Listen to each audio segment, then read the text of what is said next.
രണ്ട്, നമുക്കറിയാം പല കാര്യങ്ങൾ ടീനേജേഴ്സാണ്, കുട്ടികൾ. എന്തുകൊണ്ടാണ് 18 വയസ്സിൽ താഴെയുള്ളവർ കുറ്റകൃത്യം ചെയ്താൽ ജുവനൈൽ ബോർഡിൻ്റെ അടുത്തേക്ക് വിട്ടിരുന്നത്?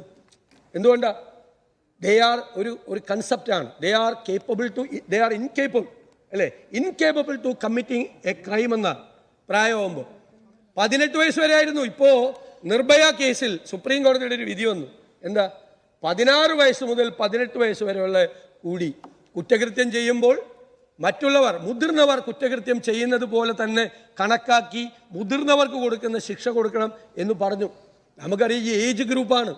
ഈ ഏജ് ഗ്രൂപ്പിൽ അവരെ സ്വാധീനിക്കുന്നത് എന്താണ് നമ്മൾ അറിയണ്ടേ? നമ്മുടെ വിദ്യാഭ്യാസ സമ്പ്രദായം എന്ന് പറയുന്നത് കുട്ടികളിൽ ഉണ്ടാകുന്ന ചലനങ്ങൾ കൂടി നമ്മൾ നിരീക്ഷിക്കണ്ടേ? അത് സ്കൂളുകളിൽ മാത്രമാണ്. കോളേജുകളിലില്ലേ? കോളേജുകളിൽ, ക്യാമ്പസുകളിൽ വിദ്യാർത്ഥി രാഷ്ട്രീയം ഇല്ലാതായി പോയതുകൊണ്ടാണോ?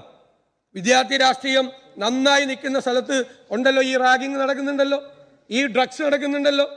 ഇപ്പം ഈ പറഞ്ഞ കോട്ടയത്തെ കേസ് എന്താ? കോട്ടയത്തെ കേസ് നേതാക്കന്മാർക്ക് ഡ്രഗ്സ് അടിക്കാൻ വേണ്ടി കാശ് കൊടുക്കാത്തതുകൊണ്ടാണ് കോമ്പസ് കൊണ്ട് കുത്തിക്കീറിയിട്ട് MLA ഇവിടെ ഇരിക്കുന്നു, ഫെവിക്കോൾ ഒട്ടിച്ചത്. കോമ്പസ് കൊണ്ട് ശരീരം കുത്തിക്കീറിയിട്ട് ഡ്രഗ്സ് കഴിക്കാൻ പൈസ കൊടുക്കാത്തതുകൊണ്ടാണ്. ഇപ്പം ഈ താമരശ്ശേരിയിലുണ്ടായ സംഭവം, അവർ പരീക്ഷ എഴുതുകയാണ്. അവർ ഇൻസ്റ്റഗ്രാം ഗ്രൂപ്പിൽ പരസ്പരം പങ്കുവച്ചതുപോലെ, നിങ്ങൾ പേടിക്കൊന്നും വേണ്ട, ആ ഇൻസ്റ്റഗ്രാം ഗ്രൂപ്പിൽ അവർ പങ്കുവച്ച ചർച്ച പോലീസ് പുറത്തുവിട്ടപ്പോൾ ഷോക്കിംഗ് ആണ്.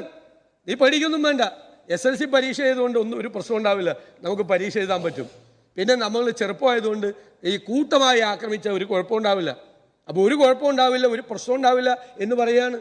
ഞാൻ ചോദിക്കട്ടെ, സിദ്ധാർത്ഥൻ്റെ ആ മരണത്തിന് കാരണമായ ആളുകൾ റീഇൻസ്റ്റേറ്റ് ചെയ്തു, അവർ പരീക്ഷ എഴുതി സന്തോഷമായിട്ട് നടക്കുക. കാണല്ലേ ആളുകൾ? കേരളം മുഴുവൻ നടുങ്ങിപ്പോയ ഒരു സംഭവത്തിലെ കുറ്റവാളികളായ കുട്ടികൾ കുറച്ചു ദിവസമൊക്കെ പ്രശ്നത്തിലായി, പിന്നെ അവർ റീഇൻസ്റ്റേറ്റ് ചെയ്തു, അവർ വീണ്ടും പോയി പരീക്ഷ എഴുതുകയാണ്. താമരശ്ശേരിയിലെ കുട്ടികളും പരീക്ഷ എഴുതുകയാണ്. ഞാൻ വേണ്ട മെസ്സേജ്. നിങ്ങളെന്തിനാ അസ്വസ്ഥരാവണം? ഞാനല്ലേ പറയണത്. മെസ്സേജാണ് നിങ്ങൾ കൊടുക്കുന്നത്. അത് വേണമെങ്കിൽ നമുക്ക് വേണമെങ്കിൽ തർക്കിക്കുക, എല്ലാ കാര്യങ്ങളും ഇങ്ങോട്ടുകൂടി തർക്കിക്കുക. മെസ്സേജാണ്. ഞാൻ SFI എന്നൊന്നും പറഞ്ഞില്ലല്ലോ, എന്നെ കൊണ്ട് എന്തിനാ പറയിപ്പിക്കണം? ഞാൻ അതൊന്നും അല്ലല്ലോ പറഞ്ഞത്. ഞാൻ പറഞ്ഞത് മെസ്സേജാണ്. ഗവൺമെൻറ്, ഇൻസ്റ്റിറ്റ്യൂഷൻസ്, അതോറിറ്റീസ് ഒരു കുറ്റകൃത്യം, നാടിനെ നടുക്കിയ ഒരു കുറ്റകൃത്യം നടത്തിയവർക്ക് എന്ത് സംഭവിച്ചു? കുട്ടികൾ നോക്കില്ലല്ലോ. അപ്പം നോക്കുമ്പോൾ പത്രത്തിലും മറ്റേലും വാർത്തയാണ്, അവർ പരീക്ഷ എഴുതി, അവർ കൂളായിട്ട് കിടക്കുന്നു. അപ്പോൾ ഇവർ പറഞ്ഞു, നമ്മൾ കൂട്ടം ചേർന്ന് ഒരുത്തരെ കൊന്നാലും നമുക്ക് കുഴപ്പമില്ല, നമുക്ക് പരീക്ഷ എഴുതാം, SLC പരീക്ഷ അവർ എഴുതുകയല്ലേ. ബാക്കിയുള്ള കുട്ടികൾക്ക് കൊടുക്കുന്ന മെസ്സേജ് എന്താ? ഇതൊന്നും അത്ര വലിയ കാര്യമല്ല, ഇതൊന്നും അത്ര വലിയ സംഭവമല്ല എന്നുള്ള മെസ്സേജാണ് കൊടുക്കുന്നത്. സാർ, അതിൻ്റെ അപകടം കൂടി നമ്മൾ മനസ്സിലാക്കണം. ഇത് ക്രൈമാണ്, പുതിയ തരത്തിലുള്ള ക്രൈമാണ്. ഞാൻ കഴിഞ്ഞ ദിവസം പറഞ്ഞപ്പോൾ പറഞ്ഞു, വയലൻസ് കൂടിയെന്ന് മാത്രമല്ല, നേച്ചർ ഓഫ് വയലൻസ് മാറി. പണ്ട് ചെയ്യുന്ന പോലെയല്ല, നേച്ചർ കണ്ടില്ലേ? ഈ ചെറുപ്പക്കാരൻ 5 പേരെ 23 വയസ്സുകാരൻ കൊന്ന ക്രൈമിൻ്റെ നേച്ചർ, ഇത് സംഭവിക്കുന്നതിന് മുമ്പാണ് ഞാൻ ഈ സഭയിൽ പറഞ്ഞത്, നേച്ചർ ഓഫ് വയലൻസ് ചേഞ്ച് മാറി. എന്തും ചെയ്യാം, ആർക്കെതിരെ എന്തും ചെയ്യാം. നമുക്കിവിടെ ഞാൻ പറഞ്ഞു, നമുക്ക് പറയാൻ പറ്റാത്ത കാര്യങ്ങൾ, സഭയിൽ നിന്നോ അല്ലെങ്കിൽ ഒരു സുഹൃത്തിനോടോ പോലും പങ്കുവയ്ക്കാത്ത എത്രയോ കാര്യങ്ങൾ ഇതിൻ്റെ പുറത്തിൽ നടക്കുന്നു. എന്താണ് സംഭവിക്കുന്നത്? സ്കൂളുകളിൽ എന്താണ് സംഭവിക്കുന്നത്? ക്യാമ്പസുകളിൽ എന്താ സംഭവിക്കുന്നത്? ഒരു കോളേജ് ഹോസ്റ്റൽ എന്ന് പറഞ്ഞാൽ അവിടെ ഒരു വാർഡനില്ലേ? ഇയാൾ അറിയണില്ലേ 6 മാസമായിട്ട് നടക്കുന്നത്?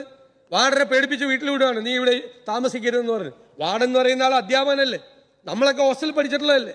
നമ്മൾ ഹോസ്റ്റലിൽ പഠിക്കുമ്പോൾ ആ ഹോസ്റ്റലിലെ ഒരു പ്രധാനപ്പെട്ട ഒരു അധ്യാപകൻ ഹോസ്റ്റൽ വാർഡനായി അവിടെ ഉണ്ടാവില്ലേ? പ്രതിപക്ഷ ടൈം വേണം, ഒരു 2-3 മിനിറ്റ് കൂടി, കുറച്ച് പെട്ടെന്ന് അവസാനിപ്പിക്കുക. അങ്ങനെയല്ലേ നമ്മൾ ചെയ്യുന്നത്? ഇപ്പോൾ വാർഡനില്ലേ ഹോസ്റ്റലുകളിൽ?